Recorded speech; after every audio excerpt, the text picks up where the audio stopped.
স্বাগত জানাচ্ছি আরটিভির দুপুরের সংবাদে। আপনাদের সঙ্গে আছি আমি মাহবুবা জানি ডারা।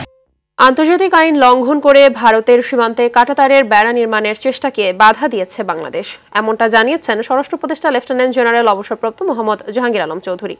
সীমান্তে বিজিবির শক্ত অবস্থানে থাকবে বলেও হুঁশিয়ারি দেন তিনি। দুপুরে সচিবালয়ে বাংলাদেশ ভারত সীমান্ত পরিস্থিতি নিয়ে সংবাদ সম্মেলনে তিনি বলেন, পররাষ্ট্র মন্ত্রণালয় প্রয়োজনে ভারতের রাষ্ট্রদূতকেও তলব করতে পারে। দেশের স্বার্থ বিরোধী ভারতের সাথে 4টি চুক্তি করেছে বিগত আওয়ামী লীগ সরকার।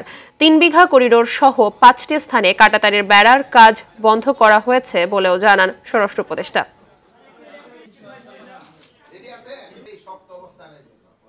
3 বিঘা ওই যে করিডোরের ওখানে ওই জায়গাটা কাজ বন্ধ হয়েছে। তারপরে তোমার ওই যে পত্নীতলা যেটা আছে ওইটারও কাজ বন্ধ হয়েছে। নগার যে আছে ওই জায়গারও কাজ বন্ধ, মানে যে কয় জায়গায় কাজ শুরু হচ্ছিল সব কটা জায়গায় কাজ বন্ধ আছে। আমাদের বিজিবি খুব শক্ত অবস্থান নেওয়ায় তারা এই জায়গা থেকে কাজ বন্ধ করতে বাধ্য হয়েছে। 5 আগস্টে রাজধানীর চাংখারপুলে 5 জনকে গুলি করে হত্যার ঘটনায় করা মানবতাবিরোধী অপরাধের মামলায় কনস্টেবল সুজন হোসেনকে গ্রেফতার দেখিয়ে কারাগারে পাঠিয়েছে আন্তর্জাতিক অপরাধ ট্রাইব্যুনাল। সকালে বিচারপতি মোহাম্মদ গোলাম মর্তুজা মজুমদারের নেতৃত্বাধীন ট্রাইব্যুনাল এই আদেশ দেয়। এর আগে গত 1 জানুয়ারি সুজনের বিরুদ্ধে গ্রেপ্তারি পরোয়ানা জারি করা হয়। 5 আগস্ট চাংখারপুলে বোরহানউদ্দিন কলেজের পাশে একটি ভিডিও সোশ্যাল মিডিয়ায় ভাইরাল হয়। সেখানে সুজন হোসেনকে কখনো দাঁড়িয়ে কখনো শুয়ে ছাত্র জনতার উপর গুলি করতে দেখা যায়। আগামী 23 জানুয়ারি এই মামলার তদন্ত প্রতিবেদন দাখিলের দিন ধার্য রয়েছে। বিডিআর বিদ্রোহের ন্যায় বিচার করতে না পারলে আরেকটি অভ্যুত্থান ঘটবে বলে হুঁশিয়ারি করেন বৈষম্য বিরোধী ছাত্র আন্দোলনের সমন্বয়ক মাহিন সরকার।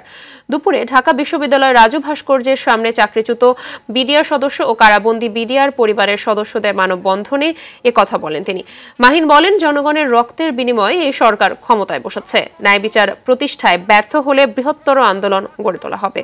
বিডিআর বিদ্রোহের মামলা পুনঃতদন্ত, কারাবন্দী বিডিআর সদস্যের মুক্তি ও চাকরিতে পুনর্বহালের দাবি জানান মানববন্ধনে অংশগ্রহণ করা বিডিআর পরিবারের সদস্যরা।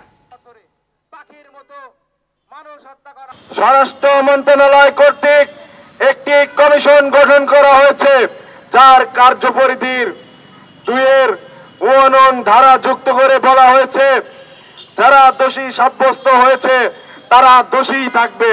তাহলে পুনর্তদন্ত করে কি লাভ? রক্তের প্রতিটি ফোঁটা ছিল এই গণ অভ্যুত্থানের নিয়ামক, তাই এই প্রতিটি ফোঁটা রক্তই হলো এই সরকারের গদিতে বসার ম্যান্ডেট। এখনো যারা জামিন নিয়ে বাইরে রয়েছেন তারাও মানবতার জীবন যাপন করছেন, তাদেরকে চাকুরিতে পুনর্বহাল করতে হবে। বিডিআর বিদ্রোহ নিয়ে কেন কালক্ষেপণ করছেন? তার মানে কি আমাদের প্রেসক্রিপশন কি অন্য জায়গা থেকে আসে?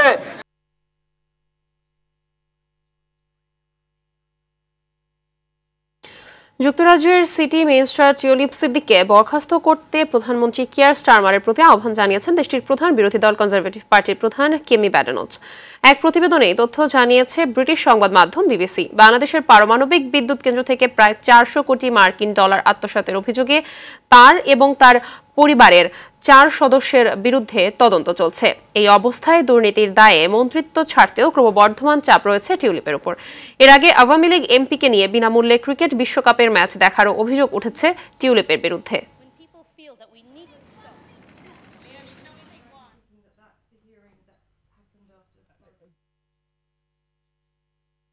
যুক্তরাজ্যের সিটি মিনিস্টার শেখ রেহানার মেয়ে টিউলিপকে ক্ষমা চাওয়ার আহ্বান জানিয়েছেন অন্তর্বর্তী সরকারের প্রধান উপদেষ্টা ডক্টর মোহাম্মদ ইউনূস। মূলত টিউলিপ ও তার পরিবার শেখ হাসিনার স্বৈরাচারী শাসনামলে অবৈধ সম্পত্তি ভোগ করায় একথা বলেন তিনি। প্রভাবশালী ব্রিটিশ সংবাদ মাধ্যম সানডে টাইমসকে দেওয়া সাক্ষাৎকারে ডক্টর মোহাম্মদ ইউনূস বলেন, লন্ডনে টিউলিপ সিদ্দিকের সম্পত্তির বিষয়ে তদন্ত হওয়া উচিত এবং অপরাধ প্রমাণ হলে তাকে বিচারের জন্য বাংলাদেশে ফেরত পাঠানো উচিত।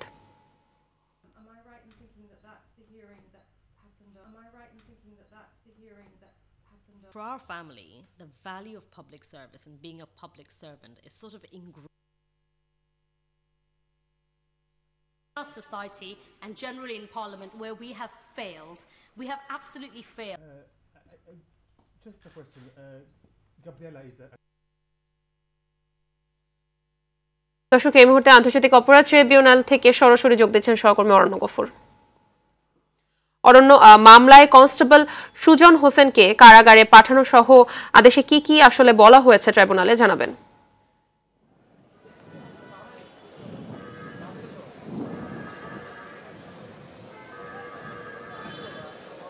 মাহবুবা, 5 আগস্ট বা 36শে জুলাই যেদিন শেখ হাসিনা বাংলাদেশ ছেড়ে পালিয়ে যান, সেদিন সকালে কিন্তু বেশ কয়েকটি স্থানে, ঢাকার বেশ কয়েকটি স্থানে গণহত্যা সংঘটিত হয়। তার মধ্যে অন্যতম স্পট ছিল চানখারপুল, রাজধানীর চানখারপুল, যেটি শহীদ মিনারের কিন্তু খুবই কাছাকাছি। সকালবেলায় যখন লোকজন, ছাত্র জনতা জড়ো হয়ে চানখারপুলের দিকে, শহীদ মিনারের দিকে যাওয়া শুরু করে, সেখানে চানখারপুলে কিন্তু পুলিশের বাধার সম্মুখীন হয় এবং সেখানে ব্যাপক গণহত্যা সংঘটিত হয়। এবং যেই ছবিটি ভাইরাল হয়েছিল, একজন পুলিশ কনস্টেবলের, যিনি শুয়ে বসে বিভিন্ন ভঙ্গিমায় দাঁড়িয়ে গুলি করছিলেন, সেই ছবিটি কিন্তু ব্যাপকভাবে ভাইরাল হয়েছিল। সেই পুলিশ কনস্টেবল সুজন হোসেন, তিনি কিন্তু দীর্ঘদিন পলাতক ছিলেন, অবশেষে তিনি ধরা পড়েছেন এবং ধরা পড়ার ফলে আজকে কিন্তু তাকে ট্রাইব্যুনালে হাজির করা হয়েছিল এবং ট্রাইব্যুনাল তাকে গণহত্যা মামলায় গ্রেপ্তার দেখিয়ে কারাগারে পাঠিয়েছে।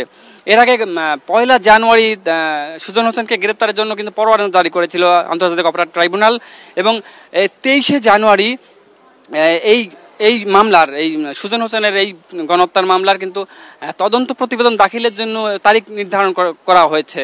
তো ট্রাইব্যুনালের চেয়ারম্যানের নেতৃত্বে গঠিত যে বেঞ্চটি ছিল, তারাই মামলাটি শুনানি করেছিল এবং শুনানি শেষে সুজনকে কারাগারে পাঠানোর নির্দেশ দেওয়া হয়েছে। পাশাপাশি আরও যে গণহত্যার মামলাগুলো ট্রাইব্যুনালে চালু রয়েছে, চলতি রয়েছে, সেই মামলাগুলোর অগ্রগতির ব্যাপারেও কিন্তু প্রসিকিউশনকে ট্রাইব্যুনাল নির্দেশনা দিয়েছেন যে যথাযথ সময় যেন তদন্ত প্রতিবেদনগুলো দাখিল করা হয়, ফলে বিচার প্রক্রিয়া, যথাযথ প্রক্রিয়া যাতে সুষ্ঠুভাবে এগোতে পারে এবং দ্রুততম সময়ে যাতে বিচার প্রক্রিয়ার মূল আনুষ্ঠানিকতা শুরু করা যায়, সেই ব্যাপারে কিন্তু ট্রাইব্যুনাল যথেষ্ট উদ্যোগী বলে মনে হয়েছে। মাহবুবা, ধন্যবাদ আপনাকে। লন্ডনে চিকিৎসাধীন বিএনপি চেয়ারপারসন ও সাবেক প্রধানমন্ত্রী বেগম খালেদা জিয়ার জন্য দেশবাসীর কাছে দোয়া চেয়েছেন তারেক রহমান। শনিবার স্থানীয় সময় বিকেলে লন্ডন ক্লিনিকে চিকিৎসাধীন খালেদা জিয়াকে দেখতে আসেন তিনি। এ সময় তার সাথে ছিলেন তার স্ত্রী ডাক্তার জোবাইদা রহমান। দলের স্থায়ী কমিটির সদস্য মির্জা আব্বাস লন্ডন ক্লিনিকে বেগম খালেদা জিয়াকে দেখে এসে জানান, সাবেক প্রধানমন্ত্রী বেগম খালেদা জিয়া দেশের অবস্থা জানতে চেয়েছেন। বিএনপি চেয়ারপারসন বেগম খালেদা জিয়ার শারীরিক অবস্থা স্থিতিশীল আছে বলে জানিয়েছেন তার ব্যক্তিগত চিকিৎসক ডাক্তার AZM জাহিদ হোসেন। পরিবারের সদস্যদের কাছে পেয়ে তিনি মানসিকভাবে চাঙ্গা হয়েছেন বলেও জানান ডাক্তার জাহিদ। লন্ডন ক্লিনিক ও তার ব্যক্তিগত চিকিৎসকদের যৌথ সমন্বয়ে বেগম খালেদা জিয়ার চিকিৎসা চলছে। রাজনৈতিক কোনো কথা আমরা বলি নাই, তবে উনি আমাকে জিজ্ঞেস করেছেন যে দেশের বর্তমান অবস্থাটা কী আছে এখন। তো দেশের বর্তমান অবস্থা কী আছে এটা তো মাত্র আমি 2 দিন আগে আসছি, এখন এর মধ্যে খুব একটা পরিবর্তন হয় নাই। দেশে একটা নির্বাচনী কথাবার্তা হচ্ছে, এইটুকুই, আর কিছু বলার নেই ওনাকে। পরীক্ষা নিরীক্ষার পরবর্তীতে ওনার চিকিৎসার মধ্যে গতকাল বিকেল থেকে কিছু পরিবর্তন আনা হয়েছে, শারীরিকভাবে ওনাকে আরও সুস্থ রাখার জন্য এবং তার সুস্থতা যাতে এত দ্রুত হয় সেসব বিষয়ের দিকে খেয়াল রেখে আমাদের চিকিৎসকদের সাথে পরামর্শক্রমে এবং ওনাদের নিজস্ব যে গাইডলাইন, নিজস্ব যে প্রোটোকল লন্ডন ক্লিনিকের, সেই অনুযায়ী ওনার চিকিৎসা ওনারা চালিয়ে যাচ্ছেন। মাত্রাতিরিক্ত গতি, ফিটনেসবিহীন গাড়ি চালক ও পথচারীদের অবহেলার কারণে সড়কে মৃত্যুর সংখ্যা বাড়ছে বলে জানিয়েছেন সড়ক ও যোগাযোগ ব্যবস্থাপনা মন্ত্রণালয়ের সিনিয়র সচিব এহসানুল হক। সকালে রাজধানীর ফার্মগেট এলাকায় পথচারী, চালক ও যাত্রীদের মাঝে সচেতনতামূলক লিফলেট বিতরণকালে তিনি এসব কথা বলেন। সম্মিলিত সচেতনতা ও আন্তরিকতা ছাড়া সড়কে মৃত্যুর মিছিল থামানো সম্ভব নয় বলেও উল্লেখ করেন তিনি।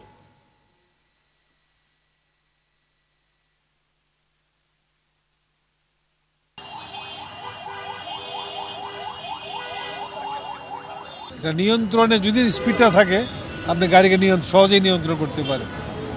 এই যে চালক, পথচারী, সবারই একটা রোল আছে কিন্তু এই ইয়েতে, পুলিশের আছে, আমাদেরও আছে। কিছু লোকের ত্রুটির জন্য পুরো বিআরটিকে দায়ী করা যাবে না। তা আমরা সেটা চেষ্টা করতেছি কীভাবে স্বচ্ছতা নিশ্চিত করা যায়।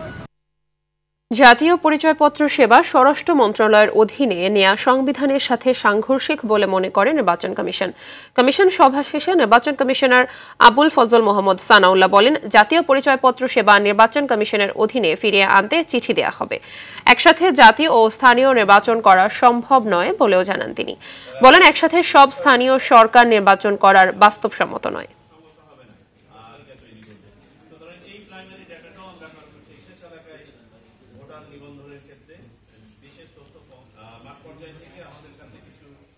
এখনো পর্যন্ত স্থানীয় সরকার মন্ত্রণালয় থেকে আমাদের কোনো চিঠি দেওয়া হয়নি। আমরা শুধুমাত্র আলোচনার আলোকে স্বপ্রণোদিত হয়ে আজকে আমরা ব্যাপারটা নিয়ে আলোচনা করেছি। যেহেতু এটা নিয়ে একাধিক লেখালেখি হচ্ছে, আলোচনা হচ্ছে, যাতে করে আমরা আমাদের অবস্থানটাও তুলে ধরতে পারি। খেলার খবর। নাজমুল হোসেন শান্তকে অধিনায়ক করে আইসিসি চ্যাম্পিয়ন্স ট্রফির জন্য 15 সদস্যের দল ঘোষণা করেছে বিসিবি। বাদ পড়েছেন লিটন দাস। জায়গা হয়নি আফিফ হোসেন ও 2 পেসার শরীফুল এবং হাসান মাহমুদেরও। টপ অর্ডারে সৌম্য, তানজিদ ও তামিমের উপর ভরসা রাখছে টিম ম্যানেজমেন্ট। বিস্তারিত মাহফুজুল ইসলামের রিপোর্টে। বিদায় আগেই নিশ্চিত করেছেন তামিম, সাকিবও ছিলেন হিসেবের বাইরে। ধোঁয়াশা ছিল লিটনকে নিয়ে। অফ ফর্মে থাকা এই ওপেনারকে বাইরে রেখে ঘোষণা করা হলো 15 সদস্যের দল। সাকিব আল হাসানের অবস্থানটা ছিল একজন ব্যাটসম্যান হিসেবেই আমাদের কাছে, এবং আমাদের এই দলে আসলে টিম কম্বিনেশনটা সাজাতে গিয়ে শুধু ব্যাটসম্যান হিসেবে তাকে আমরা এই 15 জনে অ্যাকোমোডেট করতে পারিনি। অধিনায়ক শান্তর সাথে টপ অর্ডারে টিম ম্যানেজমেন্টের ভরসার নাম সৌম্য, তানজিদ, তামিম। মিডল অর্ডারে তৌহিদ হৃদয় ছাড়াও অভিজ্ঞ 2 কান্ডারি মুশফিক ও রিয়াদে ভরসা বিসিবির। রিশাদ জাকের আলীর সঙ্গে সলিড অলরাউন্ডার মেহেদি মিরাজ, জেনুইন স্পিনার হিসেবে নাসুম, আর 4 পেসার তাসকিন, তানজিম, সাকিব, নাহিদ রানার সঙ্গে আছেন মুস্তাফিজ। দলে জায়গা পেয়েছেন পারভেজ ইমন। ক্রিকেট অলওয়েজ আমি মনে করি একটা মুখ্য ভূমিকা পালন করে, যে পিচ কতখানি সহায়ক, সেটা কতখানি সামটাইমস বোলারদেরকে হেল্পলেস করে দেয়, সেটা একটা ইস্যু। বাট এই টুর্নামেন্টটাতে so far we are very happy যে খুব ভালো উইকেটে খেলা হচ্ছে। বাদ পড়া লিটনের সঙ্গে আফিফ হাসান, কম্বিনেশনের কারণে শরীফুলের সঙ্গে বাদ পড়েছেন হাসান মাহমুদ। লিটনের আউট অফ ফর্ম, একটা ব্যাটসম্যান দীর্ঘদিন ধরে এই একই ফর্মেটে রানের তীব্র খরায় ভুগছে। আউটের প্যাটার্নগুলো অনেকটা একই রকম। আগামী 19 ফেব্রুয়ারি থেকে 9 মার্চ পাকিস্তান ও আরব আমিরাতে হাইব্রিড মডেলে অনুষ্ঠিত হবে এবারের আসর। মাহফুজুল ইসলাম, RTV, ঢাকা। শুল্ক কর বাড়ায় এই যেন মরার উপর খাড়ার ঘা। রাজনৈতিক অস্থিরতায় এমনিতেই প্রতিটি ভোগ্যপণ্য নিত্যপণ্যের দাম বৃদ্ধি। এতে করে নাভিশ্বাস নিম্ন ও মধ্যবিত্ত পরিবারের মানুষের।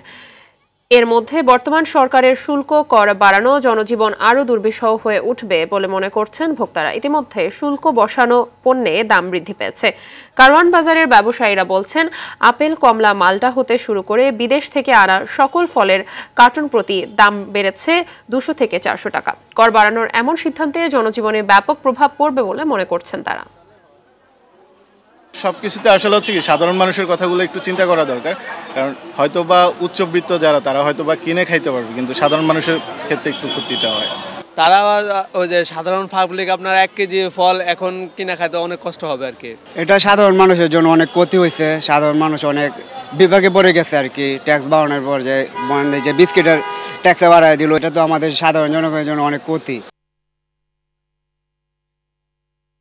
শিল্প পর্যায়ে গ্যাসের দাম বৃদ্ধির বিষয়ে গণশুনানি ও সংশ্লিষ্ট প্রতিষ্ঠানের সঙ্গে আলোচনা করে দাম বৃদ্ধি করা হবে বলে জানালেন বাংলাদেশ এনার্জি রেগুলেটরি কমিশনের চেয়ারম্যান জালাল আহমেদ।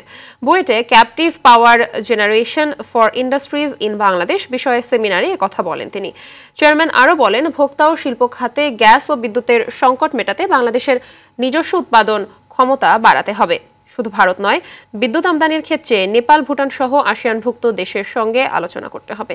সেমিনারে মূল প্রবন্ধ উপস্থাপন করেন ডক্টর আমানউদ্দিন। আলোচনা করেন বুয়েটের pro vice chancellor Abdul Hasib Chowdhury. দামের ব্যাপারে যেটা প্রস্তাবের ব্যাপারে যেটা বলা হলো, আমরা পাবলিক হিয়ারিংয়ে যাব এন্ড আদার্স, তারা সরকারের সঙ্গে কথা বলতে পারে। এবং আমরা সবাইকে শুনে একটা সিদ্ধান্তে আমরা পৌঁছানোর চেষ্টা করব। তো 2000 মেগাওয়াটের উপরে ফ্রম ইন্ডিয়া। সর্বশেষ যে সাফল্য যেটা নেপাল থেকে যে 40 মেগাওয়াট আনা সম্ভব হলো, এটা it is a breakthrough. Now India they have an exchange, India, Nepal এবং Bhutan. So in a one day notice they can purchase power. এদিকে দাম পাচ্ছেন না ফুলকপি চাষিরা। বিভিন্ন জেলায় প্রতিটি কপি বিক্রি হচ্ছে 1 থেকে 2 টাকায়। উৎপাদন খরচ না ওঠায় লোকসান গুনতে হচ্ছে কৃষকদের। মাঠেই নষ্ট হচ্ছে কষ্টের ফসল। ক্ষতি পোষাতে আগাম জাতের সবজি চাষের পরামর্শ কৃষি কর্মকর্তার। আখাউড়া থেকে সাদ্দাম হোসেন ও লালমনিরহাট থেকে মিজানুর রহমানের পাঠানো প্রতিবেদন, জানাচ্ছেন রেজওয়ান শরীফ। ব্রাহ্মণবাড়িয়ার বিজয়নগরের চাষিরা এবার ফুলকপি চাষ করে বিপাকে পড়েছে। স্থানীয় পাইকারি বাজারে প্রতি পিস ফুলকপি বিক্রি হচ্ছে 2 থেকে 4 টাকা। এছাড়া শিম, লাউ, টমেটো, মূলা, কুমড়া সহ বিভিন্ন সবজির দাম কমেছে 10 থেকে 20 টাকা। গেলবার ফুলকপি চাষ করে লাভবান হলেও এবারের চিত্র একেবারেই ভিন্ন। চাষের আওতা বৃদ্ধি ও ভালো ফলন হওয়ায় ফুলকপির চাহিদা অনেকটাই কমে গেছে। ফলে লোকসান দিয়ে বিক্রি করতে হচ্ছে বলে জানায় চাষিরা। কিভাবে ফসলগুলো করা পশু সব জিনিস দাম, সার, বিষ, তা কিছু সম্পূর্ণ প্রচুর দাম।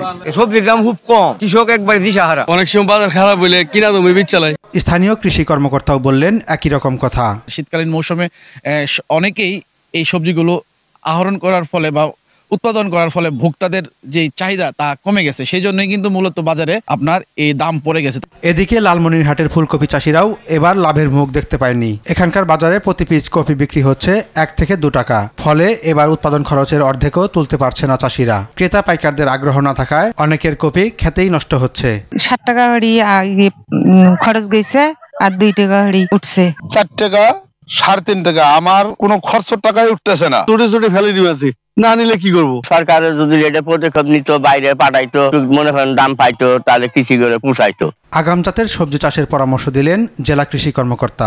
যারা আগাম ফুলকপি চাষ করেছিল তারা কিন্তু বেশ ভালো দাম পেয়েছিল। একসঙ্গে এই ফুলকপিটা বাজারে চলে আসাতে দামের দামটা অনেকটা পড়ে গেছে। কৃষির উন্নয়ন ও কৃষকের স্বার্থ রক্ষায় সব রকম ব্যবস্থা নেয়ার আশ্বাসও দেন তিনি। রেজওয়ান শরীফ, RTV। সীমান্ত সম্ভারে স্বর্ণের দোকানে চুরির ঘটনায় 50 ভরি স্বর্ণ সহ 3 জনকে গ্রেপ্তার করেছে গোয়েন্দা পুলিশের লালবাগ বিভাগ। কুমিল্লা থেকে চুরি হওয়া স্বর্ণ সহ এই 3 জনকে গ্রেপ্তার করে পুলিশ। সকালে ডিএমপি মিডিয়া সেন্টারে ব্রিফিংয়ে ডিবি দক্ষিণের যুগ্ম কমিশনার মোহাম্মদ নাসিরুল ইসলাম জানান, মামলায় 159 ভরি স্বর্ণ চুরির মামলা হলেও 50 ভরি স্বর্ণ উদ্ধার করা হয়েছে, যার বাজার মূল্য 70 লাখ টাকা। মার্কেটের সিসিটিভি ফুটেজ পর্যালোচনা করে এই আসামিদের গ্রেপ্তার করা হয়।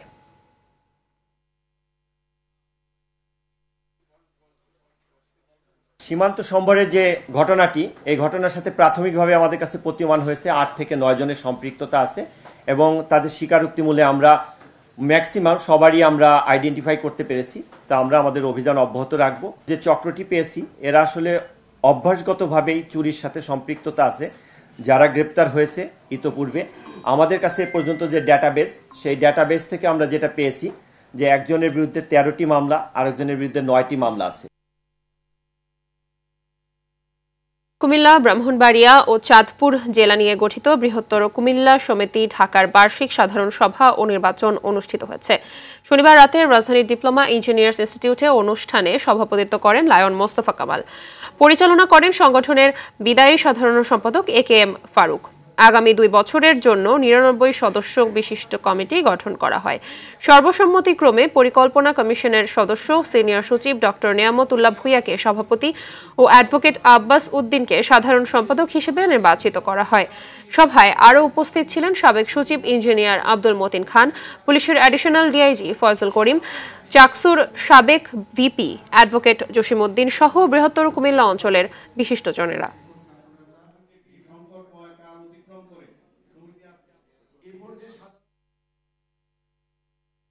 ওয়ালটনের বিভিন্ন কম্পিউটার অ্যাক্সেসরিজ কেনায় পণ্য ভেদে সর্বোচ্চ 50% পর্যন্ত ডিসকাউন্ট পাচ্ছেন ক্রেতারা। নতুন বছরে ক্রেতাদের জন্য কম্পিউটার পণ্য কেনায় উপহার হিসেবে 50% পর্যন্ত মেগা সেল অফার ক্যাম্পেইনের আওতায় এই সুবিধা দেওয়া হচ্ছে।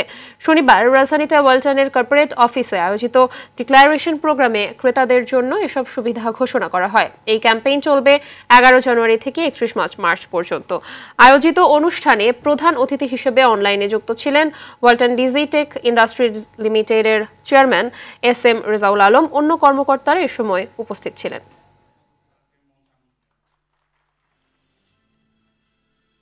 দুপুরের সংবাদ পর্যন্ত। জেলা সংবাদ বিকেল 4:45টায় দেখার আমন্ত্রণ রইল। ধন্যবাদ সবাইকে।